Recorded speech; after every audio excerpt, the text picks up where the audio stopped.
Hi everyone, Stepan here. I'm going to show you my round 7 game I played against a woman FIDE master in the Caro-Kann, in the Goldman variation. Now that's a very tricky line that I haven't been expecting. This finally wasn't a double round day, and after having played chess for 10 hours the previous day, I was still tired. I was preparing for her usual stuff. So normally my opponent plays with d4 and knight c3 and goes for the classical Caro-Kann. And I was going to play the Gurgenidze system once again. And if you are aware, I did play that in round 4 against a FIDE master, got a better position and drew.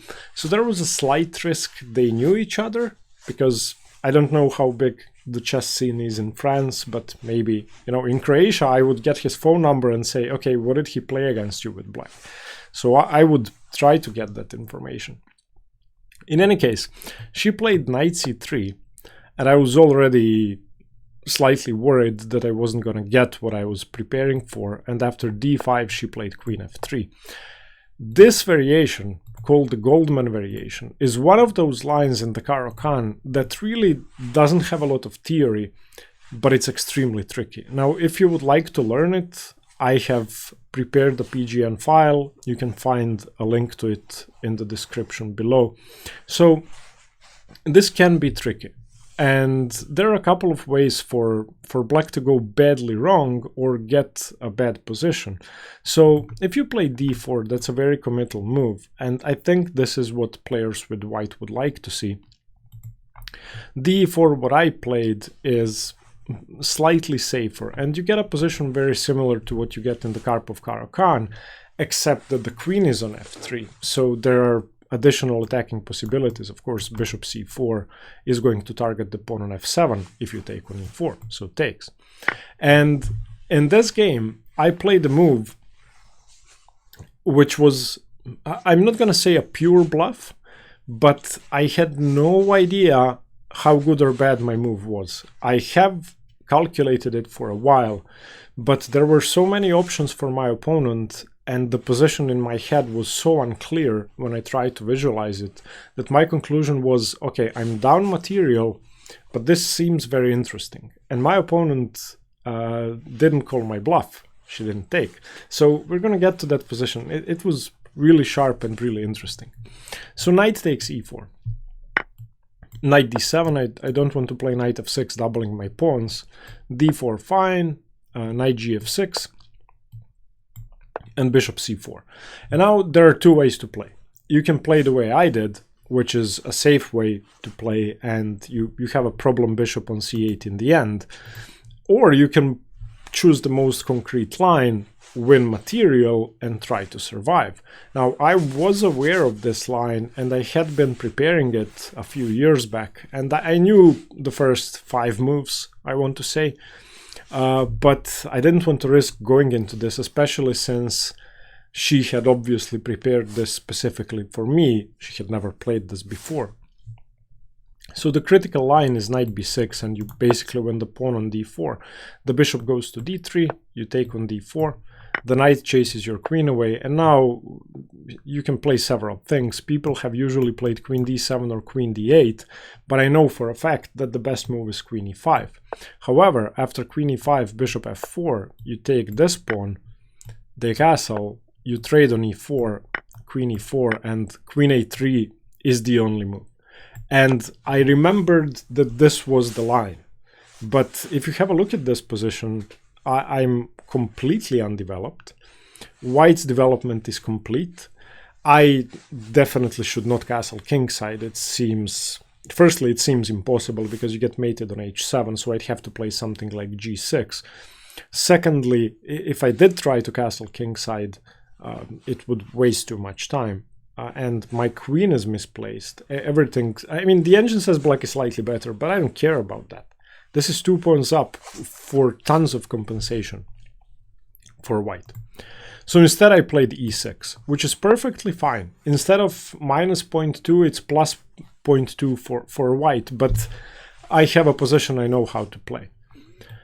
Knight e2, knight e4, queen e4, knight f6, standard, queen f3, bishop d6. This has all been played before, and I faced the Goldman variation online a lot, so I had this position probably 100 times.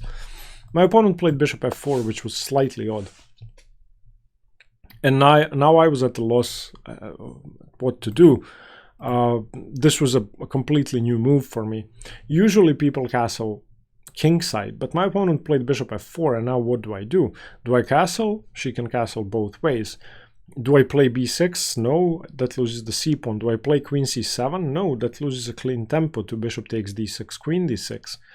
So I didn't really know what to do, and I had decided that castles kingside, even though she may castle the opposite way, was the only sensible move. I just couldn't see an alternative.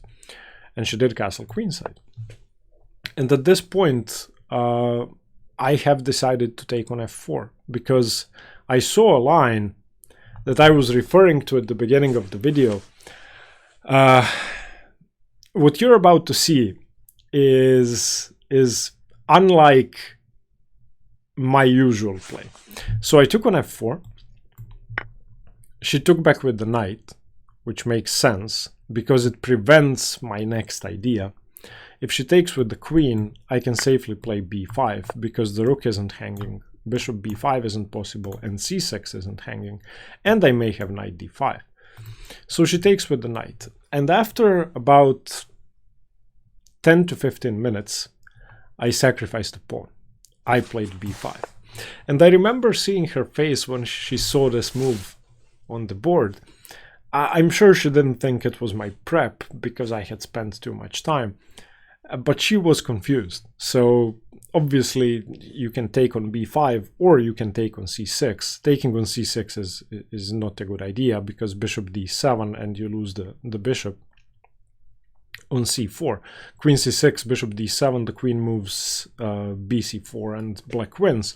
However, bishop takes b5 is a bit more interesting. And after our game, we were standing outside and she takes her phone out. First of all, that's very strange for me. In Croatia, we don't normally have our phones when we play, especially if the apartment is close. You leave your phone in the apartment. So she starts analyzing with the engine.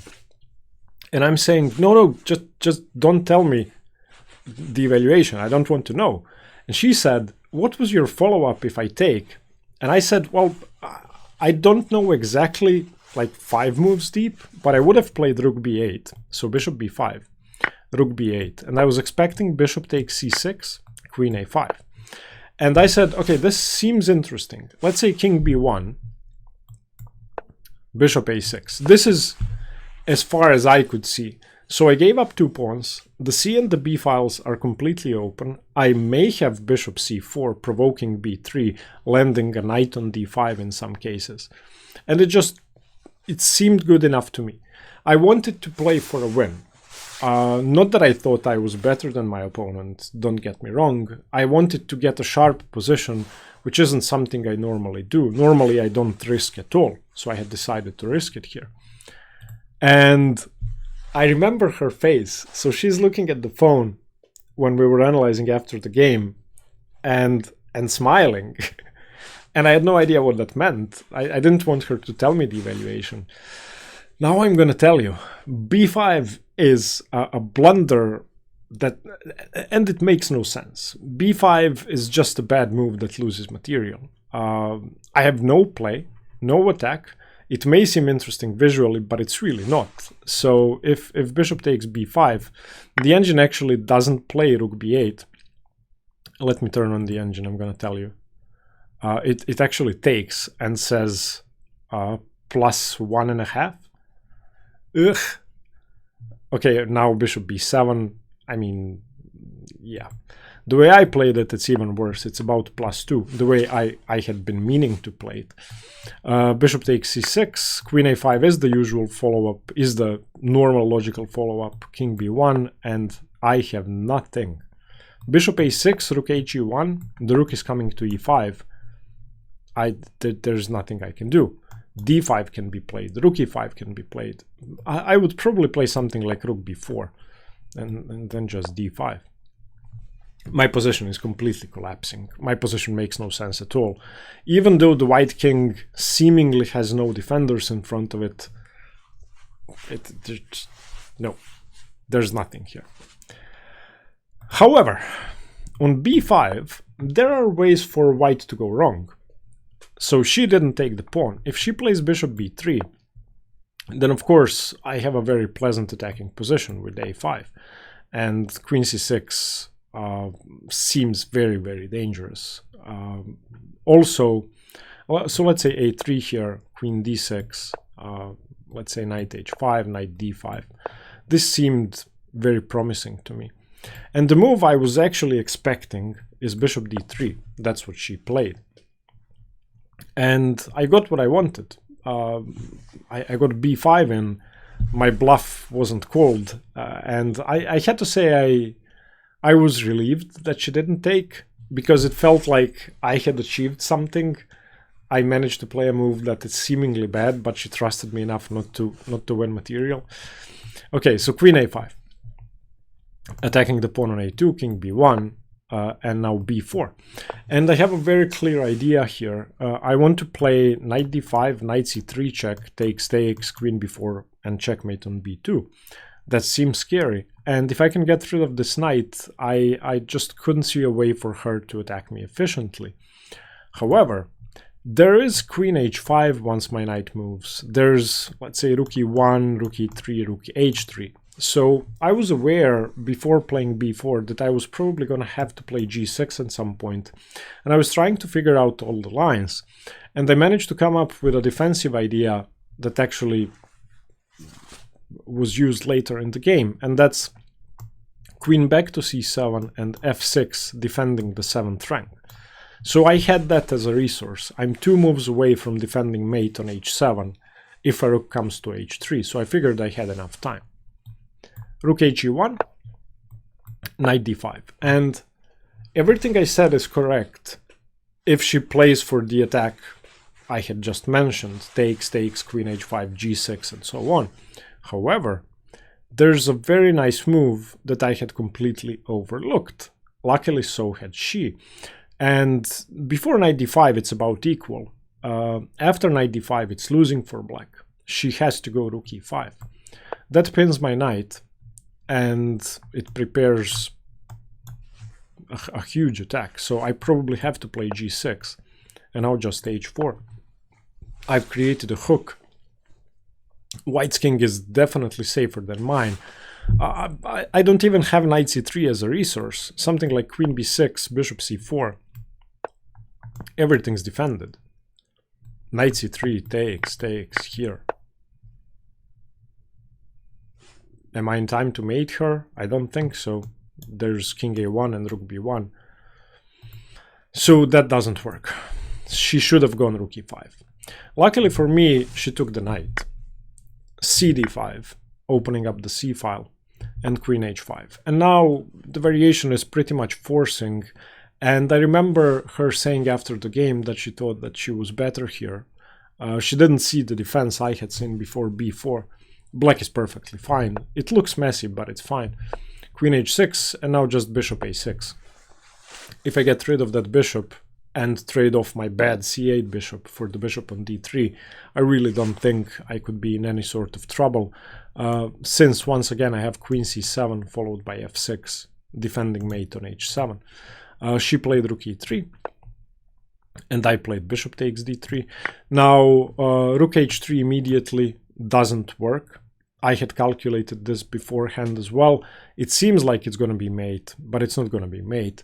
If rook h3, black is winning after bishop takes c2, because now I have queen c7 with tempo on the king with check if the bishop is taken, followed by f6.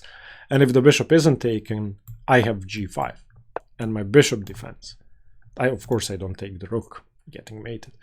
So that doesn't work. On bishop takes d3, she has to take the bishop first. So she took with the d rook. I played queen c7. I have to defend. Rook e2. I'm on the c2 pawn, and I may be able to play rook c8 at some point because rook c3 isn't possible. I played rook a e8. I want to go e5 after I'm forced to play f6. So that's going to be my pawn break. Rook h6, rook h3, f6, and I think my rook is handy on e8 because e5 can be played without too much hassle.